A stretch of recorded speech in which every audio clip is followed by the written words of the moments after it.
Somebody will close this for me. This, I mean, print your this. I think it's moving forward. We are live. Okay. Hi, good morning, good afternoon, good evening, wherever in the world you are joining us from. You are warmly welcome to another exciting session of the Capacity Building Series hosted by American Corner Agbogba. My name is Estella Hilda Anoman, and I am the coordinator for American Corner Agbogba, and I'll be your moderator for today's session. American Spaces provides access to current information about the US of A through book collections, internet access, programs, events, and activities for everyone. So while remote jobs are very real and here to stay, they are not automatic or guaranteed, especially in competitive sectors and markets where infrastructure and skills still matter a great deal. So today we are so honored to have a great facilitator with a great deal of experience. His name is Joshua Odoi. He's an experienced software developer with over 7 years of work and business experience in the technology space. He's also a certified AI master coach. Joshua has built and deployed more than 20 technology solutions, including AI-powered consumer product focused on legal assistance, brand education, research, and edutech. He's also an ADP list top mentor with direct mentorship impact on over 500 mentees across more than 26 countries, supporting individuals at different stages of their careers. He currently works as an innovation lead at Nematics Africa and the Chant Afrique, and also works remotely as a software engineer with Inshango, a fintech startup based in the United Kingdom. So Joshua, we are so excited to have you today. But before we just dive in, please, if you have any questions, you can just drop them in the chat box. It will be well addressed. And let us also know where you are coming or joining us from as well. Thank you so much. Over to you, Joshua. All right, thank you, and hello, everyone. I'm just going to go ahead and then share my screen, and then we will get right in. But then I'm happy to have you all here. I'm happy to have your audience here. And I hope that this discussion is going to be really fruitful, is going to be inspiring, and at least there are going to be some significant key takeaways that you can take home and then hopefully help you transition into a proper remote job where you will have the satisfaction you've always needed and the fulfillment you've always needed and all of that. So yes, I guess everyone can see my screen now. And so without wasting much time, we get into it. Just like Estella previously introduced me, I'm Joshua, but in a short while, you're going to know more about me, right? We are talking today about how to get it right with remote jobs, right? And this is going to talk to two kinds of people. Is going to talk to maybe the team lead who is in charge of a remote group of people or a remote group of workers who work remotely, or it could also benefit the remote worker who is already working remotely and wants to succeed in it, right? Then we will slightly touch on those who are yearning to get into this remote work. And so, yeah, it's going to be a fun time right here. Let's get into it, right? We'll look at the introduction to remote working, my personal experience, how I went remote, and then how you can get it right going remote. Okay. First of all, before I get started, I want to just talk about a few things here. We'll look at one liner of what remote work is, but just to talk about a few things here, straight to the point, some bulleted stuff, right?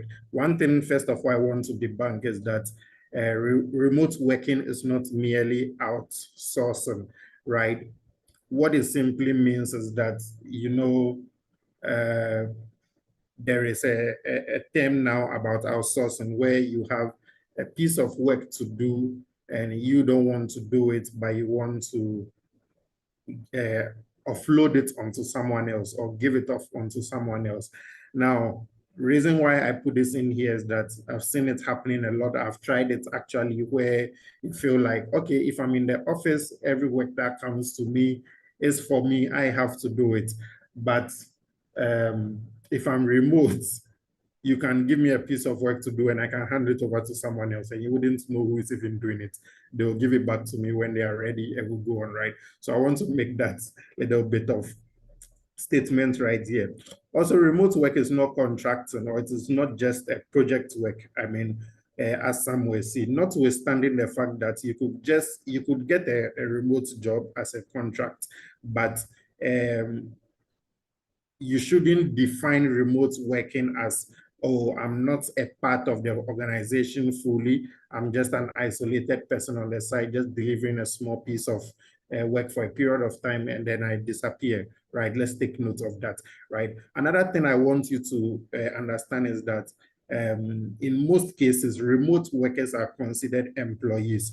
Now, why do I say that? And so it means that whatever rules, whatever policies apply to employees, most of the times it's employees in physical office or in real time. It also applies to remote workers as well, right? Let's take note of that. So remote workers are simply employees who maybe don't work in the office and maybe don't work during office hours, right? Now I put this thing in here is that, I mean, when I say don't work in the office, definitely get it clear, right? But about maybe don't not working office hours. Most of us, we know that office hours is maybe from 9 to 5, right? But if you are working remotely, in most cases than not, there is always the instance where work may start way earlier, maybe 5, 6, and or may go way later beyond 5, right? That may not be classified exactly as working office hours, but it gets the work done, right? Now, the last thing I'll mention is that most roles are suitable for remote work, but not all. I think you relate with me on this one. I'm a tech professional, right? So to a large extent, I'll talk about, I mean, my tech space, right? But there are definitely a number of other roles that work completely remotely, and some of them that if you want to advocate or if you want to effect remote work, it may not exactly like work out, right? So some of them include like up to now, maybe in Ghana, you can be a doctor and say that you can be a health worker and say that I'm a health professional and I work remotely. That may be rare, but you can easily be an IT professional or something, right?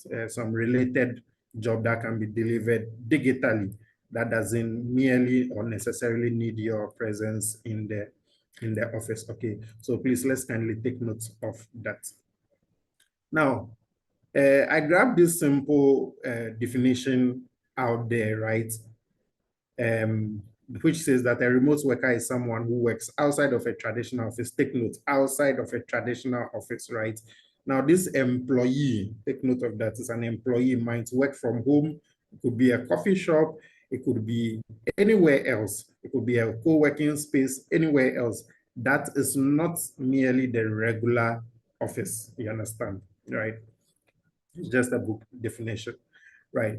Now, in most cases, a company might have a team of remote workers, a mix or a mix of, no, a team of remote workers strictly in person, or maybe a mix of both, right? Especially we are looking at companies that have like medium to large team sizes, maybe team positions that cut across juniors, mid-level, seniors, and a whole lot of that. Some of them international teams and stuff. So you could have a company that says that, hey, we are all remote workers. We all work from anywhere around the globe, and our office is digital, right? Or you could have some companies that say that, hey, we are based in the UK. Some people do come to work, maybe our HRs, our maybe administrators and co, they do come to work in person, and then maybe our engineering team are remote around the world, right? So let's take note of that.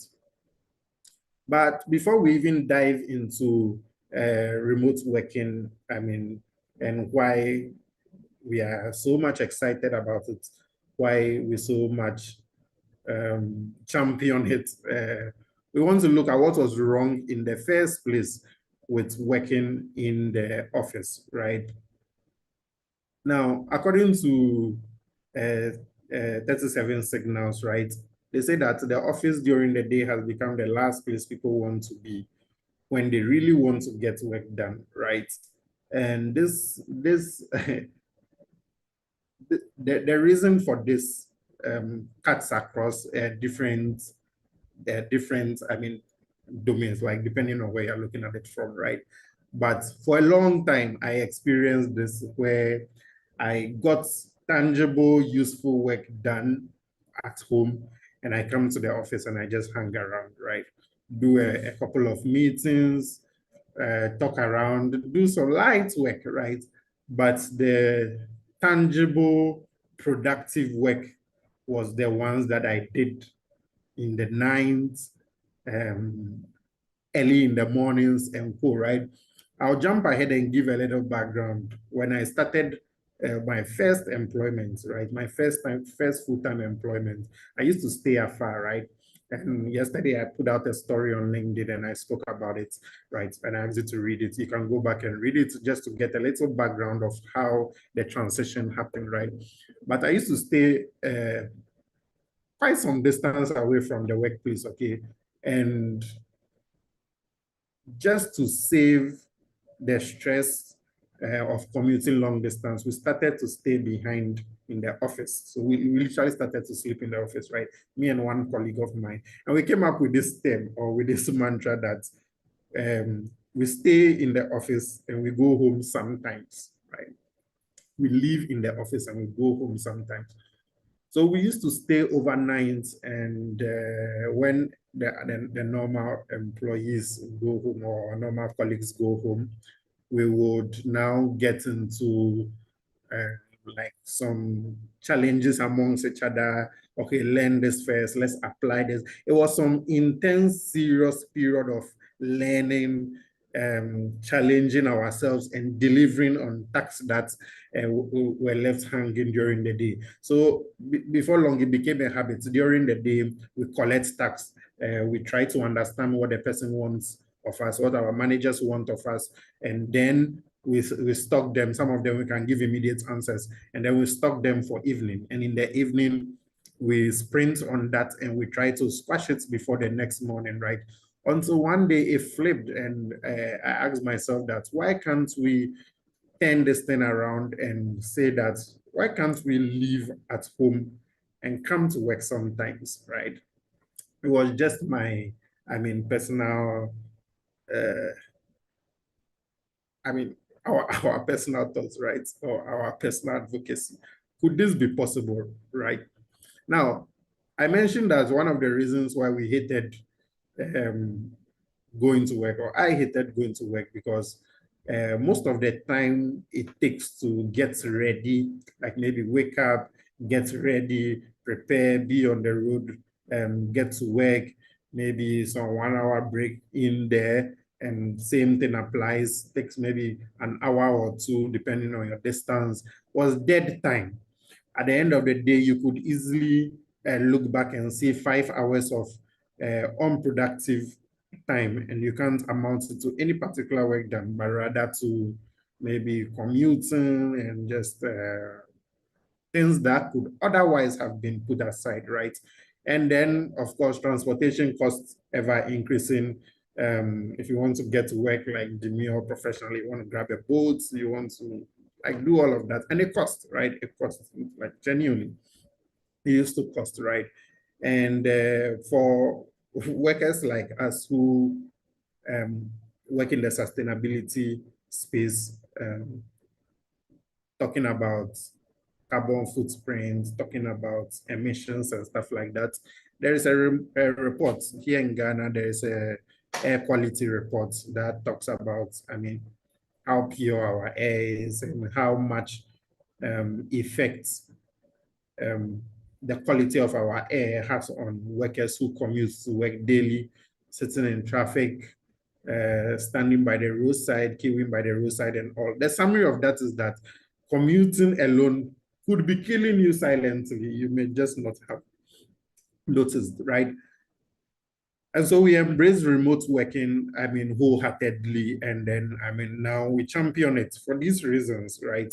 The first thing is that when you embrace the concept, when you embrace the lifestyle of remote working, you realize that you as an individual opens up yourself to more roles that are available beyond your local environment, right? You understand? So what I simply mean is that if I say I want to be an in-person worker, I'm limited to where I can commute, the extent to which I can commute daily. Like, right, I can't work as an in-person worker in, let's say, a different region like Volta region or something, right?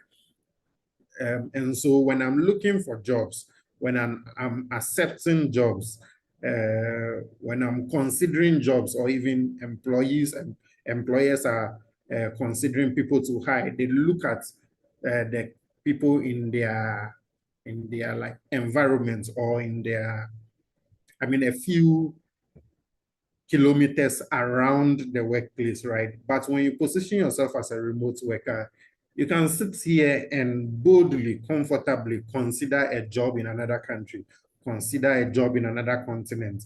Like, you get it, regardless of the distance in between. So it is actually a good position to fix yourself, and it is a benefit it gives to we modern day workers, or the 21st century workers, right? Secondly, almost in most circumstances, right, the salary you get from your remote work is most times better than a local job, right? That is 100% and one true in my case, right? The jobs I landed remotely all significantly had a higher rate, right? Now, I'll just show this in here and say that though some of the jobs were hiring locally, like they were local jobs, like literally Ghanaian jobs, like, okay, developer needed in Ghana, right? It's a developer job in Ghana. But by opting for remote, some way, somehow, it looked like it had a comparable, better salary, right? Not to even talk about clients from Europe and other countries, the salary is always way better, right? It is not so much of a comparison, it's a choice, right? If you're comfortable with what you're making, you don't need to say that, okay, because I could get better overseas and so I have to jump into that. No, right? It's just more of a choice, right? And then the other thing that modern workers find appealing about remote work is that it has flexible working times. You can set flexible working times, just like we mentioned earlier on about the dead hours in the middle. You can reclaim those dead hours and literally say that some time ago, if I had to travel from location A to location B, I had to wake up at probably 6 and start getting ready at 6. But by the time I get to work, it is 8 or 8:30, right? But with a bit of discipline and a bit of intentionality, you can even make the conscious effort to start your work at, say, 6 a.m. at home, right? And it is something that I do. Or extend your work to maybe beyond 5 p.m., especially taking note of your active hours. Let's keep that in mind, active hours. So it cuts across person to person, right? And then another thing is demand hours, right? What I mean by demand hours is that if you are given a piece of task, when do they need it? Do they need it within the day? Do they need it during the day? Or is something that can wait? Or is something that the time you turn it in doesn't really matter? You need to know this, right? So that you know how to enjoy this flexible working time that we are talking about, right? Now, of course, other things like cost saving on commuting, and it's generally better for the environment, given the background I shared. Imagine 10% of current workers in Accra would instantly switch to working remotely. or working from home, right? You instantly see a compounding effect on our environment in terms of pollution, in terms of comfort, and a whole lot of that, right? But let's move on. But now let's talk about employers. When I say employers, I'm talking about people at the decision-making end, right? Employers, departmental heads, team leads, and like stuff like that, right? How does remote work even benefit you in the first place, right? Number one is that it gives you an access to a wide pool of talent. Again, relating it back to the catchment area, like the extent to which um, you can get this talent. I mean, by saying that at my company, it is acceptable to work remotely. Literally now you can start getting offers, you can start getting talent, even way beyond your normal reach, right? Another thing is that it's been proven that working remotely, I mean, has some low cost of hiring, reduce office cost, and a whole lot of that. Of course, if the workers come to work, and I mean, you are renting a space, you are paying for utilities, probably you are taking care of meals, lunch, and co, right? By transitioning some of these people remotely, definitely are going to make some huge savings on that regard, right?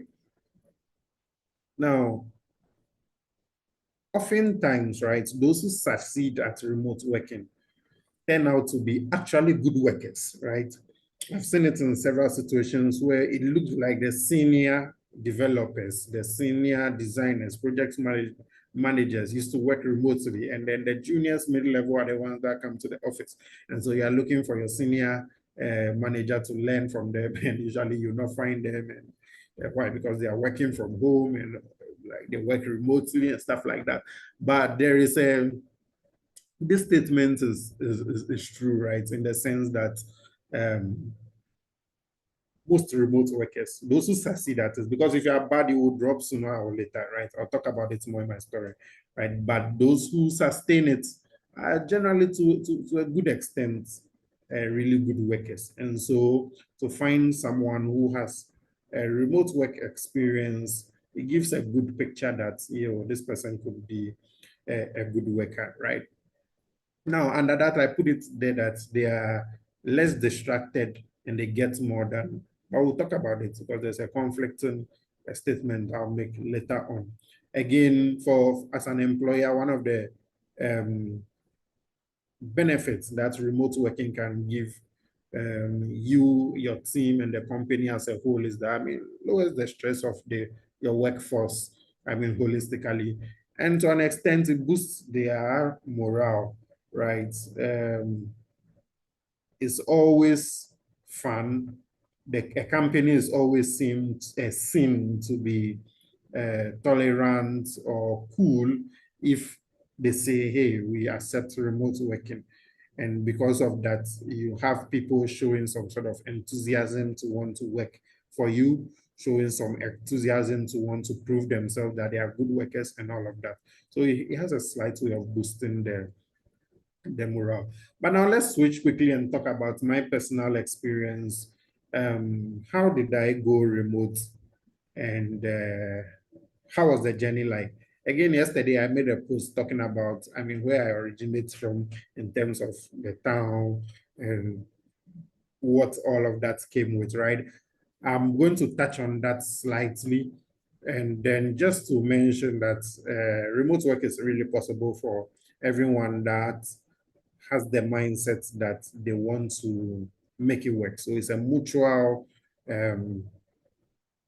decision, right? That I'm going to make a choice that works for me, but at the same time works for my company, right? If you make a choice that works for only you, then it would affect your work and then you may lose the jobs entirely. Just like in my case, I failed 2 remote jobs, right? And why? Because I saw a remote job as something that I could, let me use the word, just play around with. I mean, in terms of flexibility, in terms of, I mean, you know, how open the whole stuff is, right? And looking at an early remote worker, that I was just like entry-level remote worker. I got this role and I'm all excited about it. When they give me a task, we jump on a call. I understand what I have to do, and then I just disappear. And I'm working and I'm working and I'm working, and no communication, no reports. I mean, things start to delay, deliverables start to delay and stuff like that. Sometimes it is tempting for you to bring in like your personal, let me say, like desires, your personal, I mean, your personal work stuff, right? So it was it was a big ball of like all this like mixture of stuff. Like I was working for this company remote. I was doing my own thing on the side, doing it when I want, and I ended up failing the first one. Now, what do I mean by failing the first one? I mean, it was clear to them that, yo, my guy, you are too unavailable for us, and so sorry, we can't work with you. And then on a second instance, to a similar thing happened, and that one, it was because of something I didn't do. I mean, regarding, I'll speak about it more, but regarding taking an intentional step to make my home or wherever I work from conducive for working, right? We'll talk about that later on, right? Then later on, I got another remote job. I learned from that. I mean, that job, when I got it, like the first few months, yo, I was on time, like delivering promptly, communicating, like all of those stuff, right? Because it was a foreign job and I really wanted um, to show that, right, yeah, it is worth paying me to do that job, right? And especially to say that the thing about remote work is beyond your skill, beyond your talent, but it is a bit of a huge chunk of responsibility with trust. Okay. So yeah, thankfully I learned along the way and made some intentional investments. What I mean by intentional investments is that I realized that my original environment was not conducive for remote working. Power, we are talking about power, we are talking about your devices, we are talking about internet, we're talking about the environment and all of that, right? So I literally had to move to town, make that investment, find a place in town, get your high-speed internet, invest in a good device, standby, got some standby like battery, like all of those kind of stuff, right? We'll talk about it more. And then thankfully, over the last few years, I've been able to sustain and grow in this remote role, right? I consider that a success, right? That is how it's been for me. But how did it translate it into real metrics, right? Uh, I was able to get up to 50% more good work done, right? Now, what I mean by good work is usually for the tech people, we do it based on milestones, all right, tax milestones, right? You're supposed to do this, you're supposed to do that. For a long time, it always so happened that if we have one milestone for the day, it always so happened that the milestone crosses into the next day. And so we come to work, we don't finish, we go back, and then we say things like, yo, we didn't finish that, we have to continue today, we are still on it, we are still looking into it, terms like that, right? I was not getting work done. It was like being busy but not getting anything tangible done, right? But by working remotely, I could see that up to a significant portion of good work I was able to get good work done daily. And now the next two metrics had to do with the transition from where I, I currently work locally. Take note of that, because I work locally and then internationally too. Let's put it that way, right? So locally, previously, I would spend maybe like some 2 good hours trying to prepare and get to work. I'll spend up to like 500 cedis a month on transportation and stuff like that. But when this is my local company, when we transitioned to, or we accepted working remotely, this were some hours and some money that I was able to reclaim back for myself. Where did this go to, right? You could see that some of this transportation costs can now then be invested into maybe data cost, right? So instead of previously spending 500 cedis on transportation, now I spend maybe a little less than that to get a huge chunk of fiber internet, right? So that I can be able to work more. My internet can be stable and I can be able to work well, right? Also, less distractions and office politics. Yes, I will aside the distractions from, I mean, you never know what will happen between your house and the office, in the office, out of it, and all of that.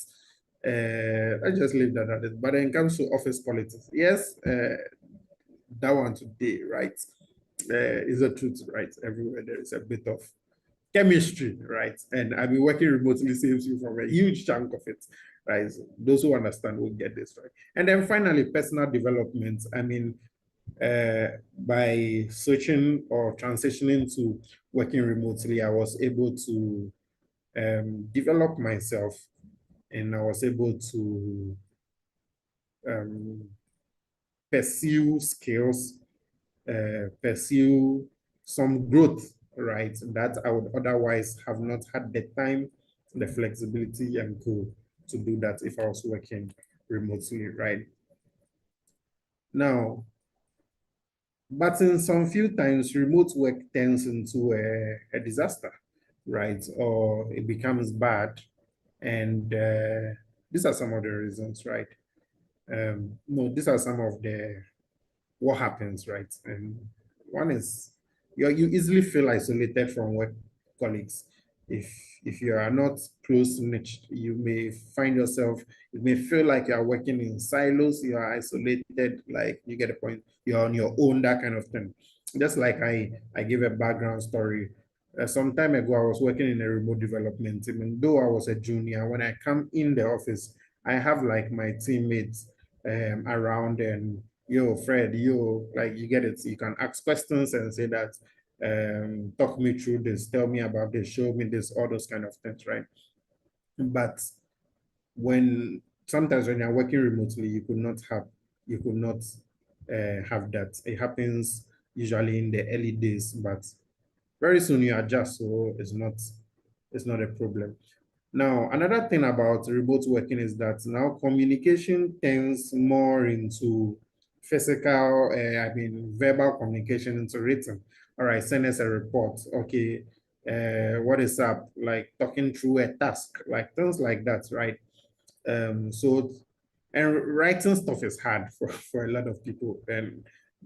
And this is what it happened to me. Like I could say things, but to put it into writing, like I get to a point and I stop it. So I felt like, yo, you're not giving us enough feedback, you're not giving us enough report. Are you really working and all of that, right?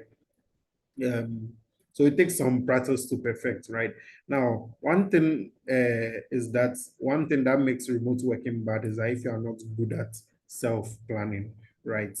Uh, you can't plan your time, you're not disciplined, you're not responsible, and all of that, then remote working will not work for you. Okay. So I put together some realistic tips that I'll give to everybody if you have it in mind to really make something out of your remote work and succeed at it and give the best impression.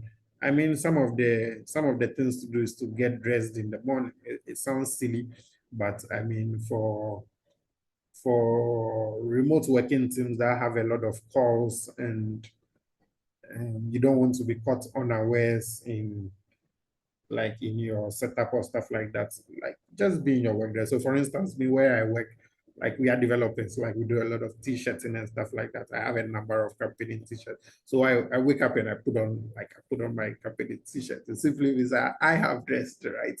I don't know about you, but so you see most of my t-shirts like go there like company branded stuff, right? That is me. But when I put myself into a dressed up mode, it puts on some seriousness, it puts on some readiness, right? To get some work done. And to me, it helps me keep in check, right? Now, have a designated area to work, right? Just like it sounds, the fact that you have a bed doesn't mean you should work on your bed, right?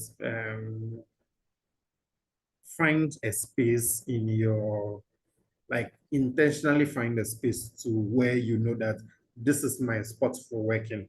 Of course, it should be made up of like a good desk, a good comfortable chair, stuff like that, good access to internet and things. Now, here is where I'll suggest, for a lot of people who don't have that infrastructure at home, right? Consider working from workspaces like Mobile Web Ghana, for which we are doing this, is a good example of that. In my early days, I used to go there a lot and then take advantage of their infrastructure, resources, and stuff like that to look formal, to look professional, and then in order to deliver work. I used to do that at the University of Ghana. They have some offices. I'll go there, some good AC, some good internet, be in a good position and work, right? So if you can't make this up at home, then make a conscious effort to find a designated place, a co-working space, a friend's place, like just find somewhere that you know that here is where I work for, and it has the best, I mean, things that I need to support this my working, right? Then of course, invest and get the right tools. We are talking about a monitor, a desk, a chair, and all of that, right? Now, depending on your career, some of these things may be needed or not. Like developers, we are fond of like big monitors, multiple devices, and code, right? And like that is that is us, but a good laptop should work. A fast one should work. Good internet should work. Comfortable chair and desk should work. Again, if you can't find this or if you can't make this up at home, consider going to co-working spaces, okay? And then there are a lot around, depending on where you find yourself, the city. You should find one within either walking distance or short commuting distance where you can work from. And yeah, of course, try to avoid distractions. Don't be working and you have people walking behind you, someone calling you from another room, some sudden noise, some disturbance. You get all of that because it puts your team off a lot of times, right? And respect working hours. Now, the thing about working hours is that if you are responsible enough and disciplined enough, you can set it. And then once you set it, make sure you respect it. Or if you can then just stick to the company's working hours, you get a point. So for instance, I have a standard working hours is maybe from 9 to 5, right? But for one client that I work with, I'm able to say that, hey, I'll attend to you very early in the morning between 6 to 9. Let's look at if we have any calls to do, if we have any checkups to do or stuff like that. We can do that in the morning. Then in the middle of the day, we can be on our own and we can be doing our work. If there's a need for any text, that's completely fine. We can have one more call in there. Like, so either you set it. I mean, if you can be that responsible and you have that influence, or if not, at least for the first few months, respect the working hours and so that you can leave a good impression. It is by doing these things that you'll be able to sustain and succeed in your remote work. Now, aside this, notwithstanding other things like clear communication, constant and clear communication. You have a challenge, shout, mention it.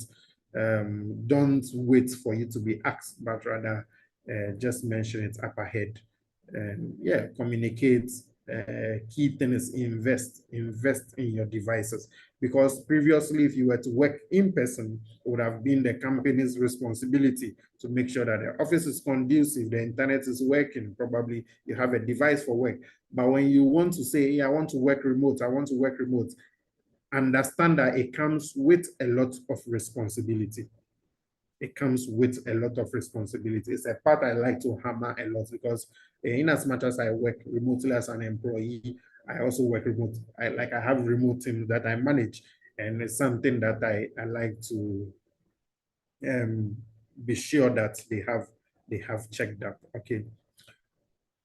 So for us, how do we make remote work for us? We hire very carefully. We are looking at who can fit into the team, not just anybody, right? So we don't want anybody who would mess up the opportunity we have. Like what I mean by that is that sometimes you can be a team of 4 people and you want to take on one fit person, or because of that fit person's like irresponsibility or not being able to keep up to the standard you want, suddenly, hey guys, nobody's working remote again. We are all coming back to the office, stuff like that. You really don't want it to happen. Or you don't want the case where because of your inability to be responsible, an employee can say that, oh, I no longer hire from Ghana, I no longer hire from Nigeria, they are never ready, they are like, you get the point, they are never serious. So it has a way it affects us in the ecosystem generally. So for us, I mean, as a team lead position, like I really have like zero tolerance for bad actors, right? Now, again, just like I mentioned, naturally those who really work well will take to remote. Again, before you be able to land a good remote job and sustain it, you should be really good at your skill, like be good in what you say you do, right? Because fakers will be found out really fast when you realize that you're not really doing, you can't defend what you're doing and all of that, right? Then another last thing is that trust your workers to get the job done in the sense that you don't want to end up micromanaging. You don't want to end up nosing around. You don't want to end up being a bother to them every now and then. What are you doing? What are you working on? And all of that. So there's a bit of trust that you should do well to put on, but you won't be able to do this if you chose the wrong team. You get the point, right? So for us, this is how we make the remote work. A statement I found by 37 Signals that I like to go by is that if you can't let your employees work from home out of fear that they will slack off or they will not get anywhere, then you're a babysitter, and I don't want to be a babysitter. Managers don't want to be a babysitter. Team leads, department leads don't want to be babysitters. So in order to cancel off the fear of are these people working, are they not working, like are they slacking off and stuff like that, make the right choice in choosing the team. Look out for the desire, the intentionality, the investment they have made personally in making sure that they want to work remotely and deliver the best experience, right? So these are some of the tools we use. Nothing scary. I know most people think that remote work, you use some time trackers and all of that. Now, again, depending on who you work for and where you work, but for us, we use Slack for usually most of our communications, Google Meet to share our screen, talk about some quick calls. Then our project management happens in Jira. And of course, our Google Drive, we get a OneDrive account. Everybody is connected and we are good. We'll talk about one key thing, maybe the last thing, which is security. The fact that you are working remotely doesn't mean that you should be careless. Security must be in place in terms of your laptops. I mean, I have some suggestions here on the screen, but as you read through it, it's a big thing for some international companies. I've found that how do you protect our IP? Doesn't mean that because you're working at home, like you're working with more people than yourself, like things like that, right? So it doesn't apply to everyone, but based on who you are working from or with, or where you are working from, some of these things may apply, right? Just take note of that. Security is a big thing. All right. A few times we have like team bonding meetings, like we call it all hands on deck. Yeah, let's come together and do one thing. Let's occasionally have a face-to-face meeting. Some of my international teams, I've had some of the founders like really like come down here and say that, hey, we'll be in Ghana. It will be nice to catch up with those of you working here. Let's like those kind of things.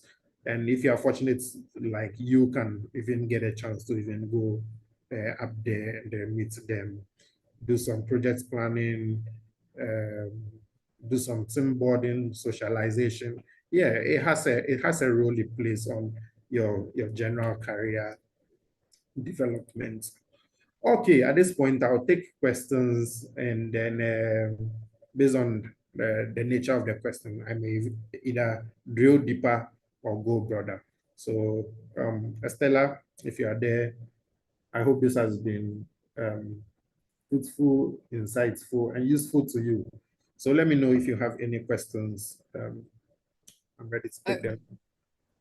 Okay. All right. Thank you so much, Joshua. This has been really, really insightful. I like the fact that you actually shared both the employee's perspective and then the employer's perspective. And we have a lot of questions in the chat box. So we are so honored. We have our director join in as well. So Madam Florence Topher is asking, the first question is, how easy is it to get a remote job?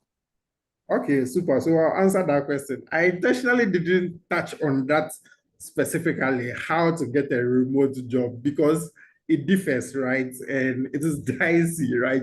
But now, because the question I knew definitely is going to come, I'm going to talk about how I got mine. So I got my remote job, number one, by referrals, and then number two, from LinkedIn, right? But if I'll broaden up and answer the question, how do you get a remote job? Of course, aside the tons of remote platforms out there that allow you to find and apply for remote jobs, I'll just spill some tricks, right? One is working with virtual assistant companies, right? Why do I say working with virtual assistant companies? Early on in my career, I found out that signing up to them, like let's say as a tech guy, anytime they have clients coming to them who say that, hey, we want a developer, then they'll pass it on to me. You get that kind of thing. So they will handle the work of doing the marketing, looking for clients and all of that. You will just be delivering for them, right? It is one thing. Another thing too is that this thing about remote working, to people have found successful by going through the gig economy, right? So literally what gig economy all is about is these things were like, okay, do something for me, get paid for it, like digitally or something. Platforms like Fiverr, Upwork, and those champion that a lot. Now, though most of those tasks are one-time tasks, usually if you deliver well, you communicate well, you're able to transition that into a full-time remote job. And again, I told you that the thing about remote working is trust and responsibility. Those foreign clients want to test that you can really, you have what it takes beyond your talents, beyond your skill, to do the remote job, to be reliable, to be responsible, and all of that. So one quick way to give them the chance to test you or to work with you is to like do a gig for them. List yourself on this gig platform, the Fiverr, the Upwork, and then once you get a gig, you can transition into that. Another last thing I'll show is that be in domain specific like communities. So for instance, I landed some Web3 related remote job because I was in a Web3 community. You get the point? So if you're a virtual assistant, you want to do work remotely as a virtual assistant, try and be in a virtual assistant community, like that kind of thing. So be in niche specific communities. That way it is easier to see some prospects and then transition that into remote working. I hope that answers the question. Yeah. Yeah, thank you so much for that response. We're moving on to the next question. So we have this coming from another participant. It says that, how do you effectively work on multiple remote jobs? You mentioned that you have multiple remote jobs. So how do you effectively do that?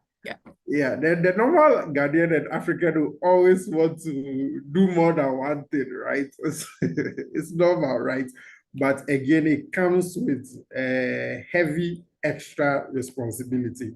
Please take note of that. As to the how, is according to your value, right? And instead of chasing multiple remote jobs, I'll rather say that change one satisfactory remote job. If to you, a satisfactory remote job is the industry, maybe the role, the remuneration, the salary, how much you are making, like take the time to find that one satisfactory remote job, right? So that you can deliver, you can be found, then you can grow in that, right? But how do I do that? I think for me, over the years, I've shown a bit of, value in my skill, right? I used to tell people that I build fast, like we use the word efficiency. Um, Efficiency, reliability, and sustainability, right? I build fast, like you can always come to me and trust that, yeah, Joshua will be able to get it done. And yeah, Joshua is there for you, that kind of thing. So for me, over time, that is how it has worked. There's a statement that says that usually when you want some piece of work to be done, you give it to the busiest person, not the available person. So it sort of turns out that way. I wouldn't say there is a direct roadmap to working remote jobs. Why do you want to work a remote job? It's probably because the other one is not satisfactory. But if you spend time and get a satisfactory first remote job, and yeah, you should be fine. If not, get ready for a lot of responsibility, a lot of investment to make sure that you can deliver across. You don't really want to turn your lifestyle into always busy in the morning. You have some jobs he attends to in the middle of the day, some job he attends to. Like it happens once in a while, but I would advise that by it is possible, depending on the workload and the engagement hours. Yeah. Okay. Right, thank you for that too as well. So I think this is a $1 million question that a lot of people would want to ask. So can you tell us some of the remote job sites that are best and how we can get these jobs? All right, so I'll tell you one thing, right? The best remotes, the best platform to get remote job that's work for me, works for a lot of people, is LinkedIn, right? Like, I'm someone that I don't so much believe in the job application process. Most people can attest to it that it's in most times than not, um, doesn't you don't end up landing the job, right? You apply. If you are fortunate, you go through interviews, then you get dropped off at a point, right? So I'm not too much a fan of go to platform A, find the job, apply, and then sit and wait. No. But I like LinkedIn specifically for a few reasons, right? Because they are humans. You see the humans behind these roles, right? So if you go to LinkedIn and you see that a startup in the US is hiring, you can easily find who is behind those startups, right? You can start a relationship with them, right? And it has some realistic feeling it gives. So for me personally, I've not relied on this remote platform. What I've done that I've helped people do that's worked for them is number one, defining who is something we call an ICP, ideal customer or client profile. As a remote worker, the people you work for are your clients, right? So, or if you're a freelancer, they are your customers, right? Be able to define it. Okay, I'll give you an example. Like I want fintech startups in the UK that are building solutions for Africa, or I want edutech startups in the US. Like once you are able to label who this ideal client is or customer is, then using LinkedIn's like very good, filtering options, you can find a person, you can find a recruiter, and then there are some tips and tricks to, get them to number one, notice you, and then consider you for remote jobs. Yes, and it has happened a lot of times where I'm on WhatsApp and they say, hey, Joshua, this role is open. Could you consider taking it up? And some of them I can't. So I said that oh, I'll jump on a call with you, have a look at it. I may not be available, but I know this person that is good. So do you get it? It works with that human touch. It's a whole network of, referring, trusting someone to get the work done and all of that, right? So I may not, or I would not want to point any particular platform, but most likely you may go there, apply, get discouraged and not see anything. But with LinkedIn, I've seen results, I've helped people get results, and like it keeps coming every now and then. Yeah. Okay. All right. So, that's a really great tip. Thank you. I'm sure a whole lot of people are just clapping right now for that tip. But what a follow-up question on that. What do you think, why do you think that remote jobs appear easy to get online, right? But then yet many qualified people struggle to even secure one. You've given the tip of LinkedIn, but is it sometimes, from your own perspective, is it the skill set that people have in terms of what is the demand from the other side of the world that maybe Ghanaians, maybe in quotes, may not be reaching onto that level? What's your take on that aspect? Yeah. Yeah. So that my take on that is that there's a lot of competition for remote jobs, right? As much as you like it, a ton more people will also want that, right? And then suddenly your cards, like the odds become like not in your favor, especially looking at advanced skills. Like I'll give you an example. Imagine even a Ghanaian company puts it out there that, hey, we want a remote developer. And suddenly they welcome applications from Ghana and beyond, right? Same way if a US company, an European company says that, hey, we want a remote worker for this so and so role.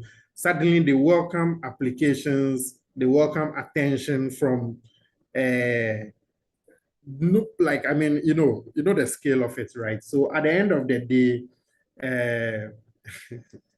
it turns out to be that you are one against thousands of people, right? And going through the front door doesn't really work, right? I don't know, like we need to have a separate class on this, but going through the front door doesn't work. And it's one of the reasons why I like LinkedIn, because of the human connection to jobs. So quick tip, maybe you can start trying it from now and then. Whenever you see a job, I mean, listed on LinkedIn, right? Don't be in a hurry to apply. You don't even apply at all. Most likely your application is going to be, give it some time, it's going to be 1 out of 500 other people, 1 out of 1,000 other people. So don't rush to apply. Rather do a bit of digging into the company, the people behind the company. It is easy to start a conversation with them. It's easy to connect with them. It's easy to engage on their activities, and suddenly you will be seen. You see, so the key thing you want to be doing is to be seen by this your ideal person you want them to employ you. Once they can see you, once they can relate with you personally, you have a better chance of landing that job. But other than that, in going through the remote platforms, like the use of even things like ATS systems can cut off even like 90% of people who even bothered to apply. You get it, especially putting in tools like the AIs and stuff like that. And this proliferation of AI and most of them employers have felt like, am I really employing a real person or a fake person? So there must be some connection, right? You get the point. Estella, I hope that answers the question.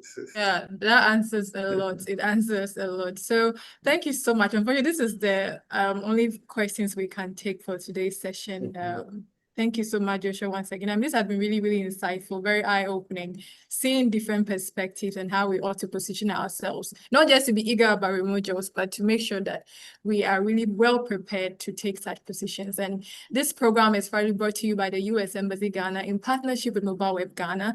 Please do well, before we sign out, please do well to subscribe to Mobile Web Ghana, our YouTube channel. We are right here, so just subscribe, hit the notification button so that anytime we have a video as insightful as this, you can also just, glean from it and empower yourself to take over whatever space that you are in. Also, we have placed an evaluation form in the chat box. Please do well to just help us to know how we can serve you better. And then we also have our socials, links to our socials in the chat box, to our WhatsApp channel, to our different social groups as well. So do well to fill, so you don't get lost or you don't miss out on any insightful program that is brought to you by American Corner Agbogba. And as Joshua said, American Corner Agbogba offers a great space for a good workspace for you. So if you are close by, or even if you are far away, you can just take a trip here. We are located at Mobile Web Ghana, and you can get access to free internet, book collections, and different programs as insightful as this. So till we come your way again, please do well.